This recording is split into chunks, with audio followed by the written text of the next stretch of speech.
নমস্কার, সন্ময় স্পিক্স থেকে বলছি। সন্ময় বন্দ্যোপাধ্যায় ডবল ডবল চাকরির কথা বলেছেন না এ রাজ্যের মুখ্যমন্ত্রী। কেউ কেউ বিস্মিত হয়েছিলেন যে এ আবার কি, একটা মানুষের একটা চাকরি হয় না, আবার ডবল ডবল চাকরি। অনেকে ব্যঙ্গ করেছিলেন, অনেকে বিদ্রূপ করেছিলেন, অনেকে আবার বুঝতেও পারেননি। আমিও বুঝতে পারিনি, আমিও তাদের মধ্যে একজন। আমি কিন্তু এবার বুঝতে পারছি। কীভাবে বুঝতে পারছি? আসলে রাজ্যের মুখ্যমন্ত্রী যেটা বলতে চেয়েছিলেন, বোঝাতে চেয়েছিলেন, কিন্তু একটু ডবল ডবল চাকরি দিয়ে মানুষকে মিসলেড করেছেন। আসলে ব্যাপারটা হচ্ছে ডবল ডবল দুর্নীতি, মানে দ্বিস্তরীয় দুর্নীতি। কীরকম? একটা ছোট্ট কাহিনীর কথা আজকে বলবো আপনাদের সময় স্পিক্সে।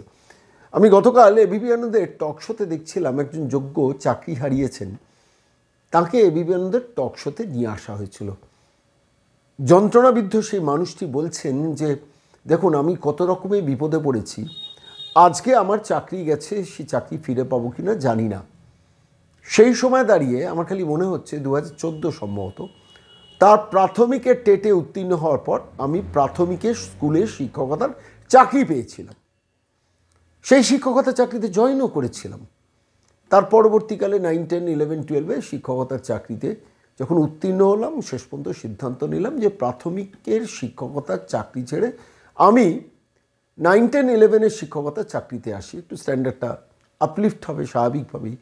কেউ প্রাথমিকে ক্লাস 1 to 4 টিচার থেকে তিনি তার যোগ্যতার ভিত্তিতে পরীক্ষা দিয়ে উত্তীর্ণ হয়ে শেষ পর্যন্ত তিনি 9, 10, 11, 12 জন্য যে শিক্ষকতার চাকরি, সেই শিক্ষকতার চাকরিতে অবশ্যই পে স্কেলটা ভালো, সেইখানে আমি ফিরে গেলাম, মানে সেইখানে আমি জয়েন করলাম। আমি পরের পরীক্ষায় যখন পাশ করলাম 9, 10, 11, 12, তখন প্রাথমিক শিক্ষকতার চাকরি ছেড়ে আমি স্কুল এডুকেশনে চলে গেলাম, অর্থাৎ 9, 10, 11, 12 SLS3 যেটা, সেই সেগমেন্টে আমি চলে গেলাম। আমি সেখানে শিক্ষকতার চাকরি নিলাম।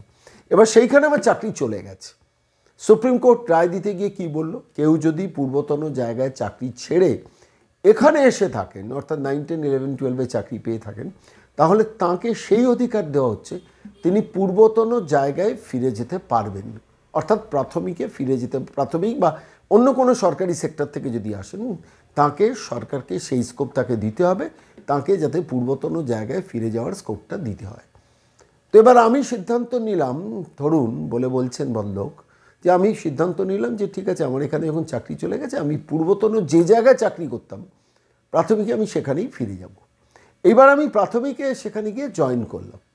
এবার সেই প্রাথমিকেও আবার খাড়া ঝুলছে কি, 32,000 স্কুল শিক্ষকের চাকরি চলে যেতে পারে। হাইকোর্ট নোটিশ দিয়েছিল, সুপ্রিম কোর্টে স্টে দিয়ে তার এখন শুনানি চলছে। ধরুন আমি প্রাথমিকে চলে গেলাম, প্রাথমিকে গিয়ে সেখানে জয়েন করলাম। এবার জয়েন করার পর দেখা গেল প্রাথমিকেও আমার চাকরিটা চলে গেল। তাহলে ব্যাপারটা কি দাঁড়ালো? আমার ডবল ডবল চাকরিটা গেল। অর্থাৎ আমি 9, 10, 11, 12 শিক্ষকতার চাকরি করতে এসে সেখানে চাকরি খোয়ালাম, তার কারণ তৃণমূল কংগ্রেস নেতারা লক্ষ লক্ষ টাকা নিয়ে যাদের কাছ থেকে চাকরি বিক্রি করেছিলেন, শেষ পর্যন্ত তাদের বাঁচানোর জন্য একটা সরকার যোগ্যদের বলি দিলেন, যার জন্য আমাদের চাকরি গেল। এবার আমি প্রাথমিকে গেলাম, প্রাথমিকেও 32,000 চাকরি দেখা গেল ওয়ান ফাইন মর্নিং কোর্টের রায়, সেই চাকরিগুলো চলে গেল। তখন আমার দুটো চাকরিই একসঙ্গে চলে গেল। এটাই হচ্ছে ডবল ডবল চাকরি চলে যাওয়ার পেছনের কাহিনী। ডবল ডবল চাকরির কথা মমতা বন্দ্যোপাধ্যায় বলেছিলেন না, আসলে ডবল ডবল যে দুর্নীতিটা হয়েছে সেটাই আসলে ডবল ডবল চাকরির আসল অর্থ বহন করছে। অত্যন্ত মর্মস্পর্শী কথাগুলো আমার গতকাল শোনার পর আমার মনে হলো আমি এই পার্টিকুলার বিষয়টা নিয়ে একজন আইনজীবীর সঙ্গে কথা বলি, যিনি এই মামলাগুলো লড়ছেন, আইনজীবী সুদীপ্ত দাশগুপ্ত। আমি তাকে সরাসরি প্রশ্ন করেছিলাম, হচ্ছে এমন কি হতে পারে যে 9, 10, 11, 12 শিক্ষকতার চাকরি করছিলেন, সেখান থেকে তিনি এতে তার পূর্বতন জায়গায়, যেহেতু চাকরি হারিয়েছেন, পূর্বতন জায়গায় চলে গেলেন, সেখানেও চাকরি চলে যেতে পারে? কি বললেন সুদীপ্ত দাশগুপ্ত আইনজীবী এই বিষয়ে, আমার মনে হলো আজকে আপনাদের শোনানো দরকার। সুদীপ্ত দা, নমস্কার।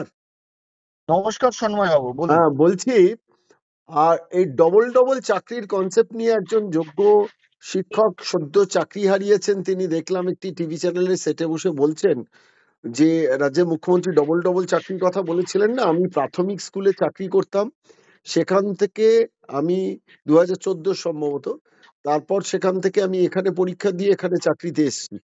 এবার সুপ্রিম কোর্ট বলেছে আমি পূর্বতন চাকরিতে ফিরে যেতে পারি, সেই স্কোপটা আমাকে দেওয়া হয়েছে। এবার ধরুন এই চাকরির তে আমার জায়গা হলো না দেখে আমি পূর্বতন চাকরিতে ফিরে গেলাম এবং সেখানে গিয়ে দেখলাম পরবর্তীকালে সেই প্রাথমিক শিক্ষকতা চাকরিটাও আমার চলে গেল কোর্টের নির্দেশে। মানে আমি তো এক্ষেত্রে ডবল ডবল চাকরি হারা হব। আপনি এটাকে কিভাবে দেখবেন? আপনি তো এই এই এই লড়াইটার মধ্যে, এই মামলাটার মধ্যে আছেন। আমি আপনার দৃষ্টিভঙ্গিটা জানতে চাইছি। দেখুন, প্রথমেই বলবো খুবই এটা দুর্ভাগ্যজনক, খুবই হুম, দুর্ভাগ্যজনক। আর ডবল ডবল চাকরি আমি ঠিক বলতে পারবো না, তবে এটা বলতে পারবো ডবল ডবল দুর্নীতি। হুম, হুম, হুম, আপনি জাস্ট ভেবে দেখুন 2011-র পরে, হুম, এটা আমি দলমত নির্বিশেষে বলছি, ইভেন কোন তৃণমূলের সমর্থকও 2011 পরে চাকরি পেয়ে গিয়ে থাকে না, সেও কিন্তু আজকে ভাবছে যে আমি কি চাকরিটা সঠিকভাবে পেয়েছি, হুম, এই সরকারের আমলের চাকরিটা কি আমার থাকবে, আজ না হোক কাল তো চলে যেতে পারে। কারণ হুম, সবাই জানে 2011 সাল থেকে যা যা নিয়োগ হয়েছে, যেখানে যেখানে নিয়োগ হয়েছে তার 90%ই দুর্নীতিগ্রস্ত। তাই জন্যই ছেলেটি বলছে এবং সঠিক বলছে যে আমাকে তো সুপ্রিম কোর্ট বলেছে আমি পুরনো চাকরিতে ফেরত চলে যেতে পারবো। আমি পুরনো চাকরিতে ফেরত গেলাম, কিন্তু পরবর্তীকালে দেখলাম পুরনো চাকরিটাও চলে গেল। তাই এটা ডবল ডবল চাকরি না, ডবল ডবল দুর্নীতি। এবং এটা খুবই দুর্ভাগ্যজনক। মানে আপনি জাস্ট ভেবে দেখুন আজকে আমাদের পশ্চিমবঙ্গের অবস্থা কি। এবং এটা কিন্তু সাধারণ যারা লোকজন তারাই বলছে আমার কোন চাকরিটা আজকে কনফার্ম। মানে আজকে আমি একটা চাকরি ছেড়ে আরেকটা চাকরি যাচ্ছি, দেখলাম দুটো চাকরি আলটিমেটলি চলে গেল। হুম। সেইখানে কিন্তু একটা প্রবলেম থেকেই যাচ্ছে যে আমার আদৌ কোন চাকরিটা আমি বলতে পারবো জেনুইন চাকরি যেটা আমার থাকবে। আজকে আমি এসএসসির চাকরি চলে গেছে, আমি গেলাম প্রাইমারিতে, তারপর দেখলাম প্রাইমারির চাকরি চলে গেল। তার কারণ পুরোটাই একদম দুর্নীতিতে ভরপুর হয়ে গেছে। মানে পরিস্থিতিটা যেখানে দাঁড়িয়েছে আমি বলছি, মানে সাধারণ যারা যারা মানে সত্যি শিক্ষকদের অবস্থার পার্সপেক্টিভে আমি খালি ভাবছি যে কি কঠিন পরিস্থিতির মধ্যে তাদের জীবনটা পড়েছে। এটা একটা সরকার, একটা রাজ্য সরকার ভাবলো না যে আমি যে করাপশনটাকে কভার আপ করার জন্য, সামান্য কিছু ছেলের চাকরি বাঁচানোর জন্য, চোরেদের চাকরি বাঁচানোর জন্য আলটিমেটলি কি ডেডলক সিচুয়েশনের মধ্যে এক একটা ফ্যামিলিকে ফেলে দিয়েছি। মানে সত্যি দুর্ভাগ্যের। আমি বলছি যে সুদীপ্ত দা, মানে কত রকম দিক থেকে দুর্নীতি হচ্ছে। দেখুন আমি আরেকটা পয়েন্ট আপনাকে পরবর্তীকালে এটা নিয়ে প্রতিবেদন করব। কন্টেম্পট অফ কোর্টে কিন্তু স্কুল এডুকেশন ডাইরেক্টরেটের সঙ্গে স্কুল এডুকেশন সেক্রেটারিয়েটের একটা লড়াই লেগে গেছে, আমি খবর পেয়েছি।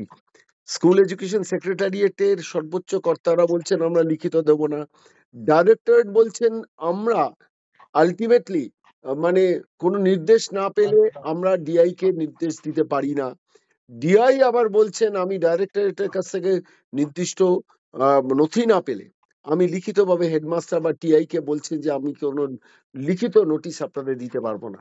অর্থাৎ একটা বৃহত্তর সংকট এবং সমস্যার মধ্যে দেখুন, সত্যি কথা আলটিমেটলি বলতে শিক্ষা গেলে ব্যবস্থা এই জড়িয়ে যাচ্ছে। শিক্ষা দপ্তরটা পুরো ভেঙেই গেছে, কেউ কাউকে বিশ্বাস করতে পারছে না। ঠিক। কেউ কাউকে বিশ্বাসই করতে পারছে না। কারণ সবাই ভাবছে এখন নিজেকে বাঁচাতে।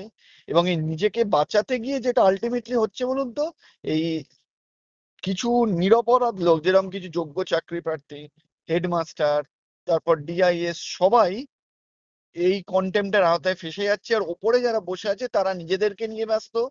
তার কারণ শিক্ষা দপ্তর যারা চালায়, শিক্ষা সচিব বলুন বা তার মিনিস্টার বলুন বা মুখ্যমন্ত্রী বলুন, কেউই আর দায়িত্ব নিতে চাইছে না। প্রবলেমটা এটা হয়েছে। আর আরেকটা জিনিস আমি শর্মাবাবু এখানে বলতে চাইবো, আপনি বললেন না কিছু যোগ্য চাকরি প্রার্থী বা যাদের চাকরি হারিয়েছে তারা বিপদে পড়েছে। সত্যি বলবো তারা তো বিপদে পড়েছে, কিন্তু সব থেকে বিপদে কারা পড়েছে, এই যে যারা ছাত্রছাত্রী তাদের বাবা মা। ভাবুন তো, তাদের বাবা মাদের কি অবস্থা, তারা কোন ভরসায় তাদের ছেলে মেয়েকে স্কুলে পাঠাবে যে আদৌ আমার ছেলে সঠিক পড়াশোনাটা পাচ্ছে, সঠিক শিক্ষাটা পাচ্ছে তো। ঠিক। অনেক ধন্যবাদ সুদীপ্ত দা, অনেক ধন্যবাদ। ধন্যবাদ, ধন্যবাদ।